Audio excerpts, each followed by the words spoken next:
ফাইনালে হেরে বিপক্ষ দলের কোচের মুখে থুতু সুয়ারেজের। ফুটবল মানেই আবেগ, লড়াই আর নাটকীয়তা। কিন্তু এবার যা ঘটল তা শুধু মাঠের খেলা নয়, মাঠের বাইরেও তৈরি করল ভয়ঙ্কর এক বিতর্ক। লিগস কাপের ফাইনালে হারের পর প্রতিপক্ষ কোচের মুখে থুতু ছুঁড়ে দিলেন লুইস সুয়ারেজ।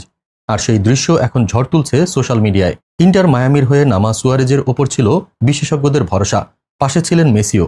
সবাই ভেবেছিল ট্রফি আসবে মায়ামির হাতে, কিন্তু মাঠে হলো একেবারে উল্টো। সিয়াটলের শক্ত রক্ষণের সামনে মেসি খেলতে পারলেন না, গোলহীন রইলেন সুয়ারেজ। আর শেষমেশ মায়ামি হেরে গেল 0-3 গোলে। হারের পর শুরু হয় হাতাহাতি।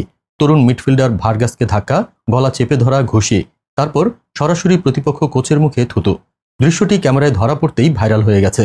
মনে পড়ে যাচ্ছে 2014 সালের বিশ্বকাপ, যখন কামড় কেলেঙ্কারিতে বিশ্ব ফুটবল কেঁপে উঠেছিল সুয়ারেজকে নিয়ে। এবারও ইতিহাস যেন নিজেকে পুনরাবৃত্তি করল। প্রশ্ন উঠছে, এই থুতুকাণ্ডে সুয়ারেজের জন্য অপেক্ষা করছে কেমন শাস্তি? মাঠে কিংবদন্তি হলেও বিতর্ক থেকে যেন মুক্তি নেই তার।